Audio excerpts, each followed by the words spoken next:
In Hong Kong, Fan Man Yi's story began with a childhood wrapped in abandonment.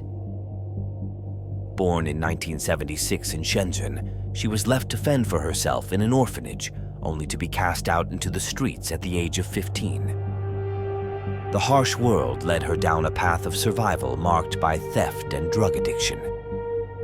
By the age of 21, Fan sought refuge in the night, working at a place called Romance Villa. It was a life of fleeting encounters and hollow nights, but it was here that she met Ng Chi Yuen, a client who would become her husband and the father of her child.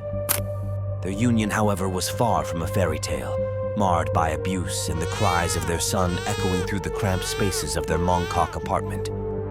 Determined to turn her life around for her son, Fan left the world of prostitution behind. She found a job as a hostess at the Empress Karaoke Club, a place where the city's nightlife pulsed with music and the clink of glasses. But the past has a way of catching up, and it wasn't long before her path crossed with Chan Man Lok, a triad member with a notorious reputation. Chan, known as Ah Lok, was a regular at the club, his presence commanding and dangerous. He was a man whose past was littered with drug trafficking convictions and a penchant for trouble. Fan, perhaps in a moment of desperation, made a decision that would seal her fate. She stole Chan's wallet that contained 4,000, igniting the fury of a merciless psychopath not to be crossed. After realizing that she was the one who stole from him, he threatened to kill her if she did not give him $55,000 on top of the $5,000 she stole. But Fan was working on a nightclub and can't even make that in a year. On March 17, 1999, Chan, along with his henchmen, abducted Fan from her home. They took her to an apartment in Tsim Sha Tsui, a place that would become a chamber of horrors. For a month, Fan endured unspeakable torture, her screams dissolving into the cacophony of the city that never sleeps. They was barely feeding her. She was subjected to beatings, torture, and even rape by gang members.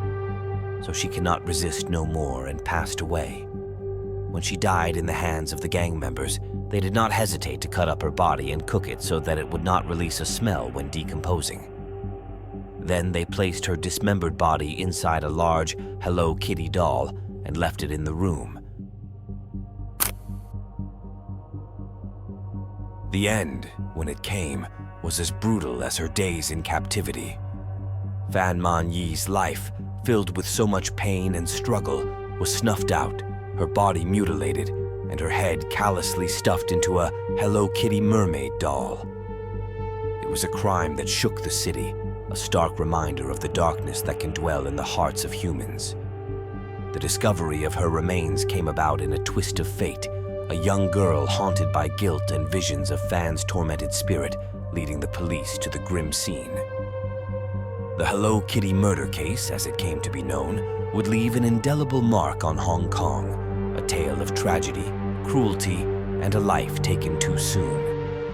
The gang members were sentenced to life imprisonment under charges of kidnapping and torture after the lawyer they appointed succeeded in dropping the murder charge from the case. This highlights the lack of humanity in the hearts of some lawyers who do everything for the sake of money. Don't forget to subscribe and leave your thoughts on the comments below.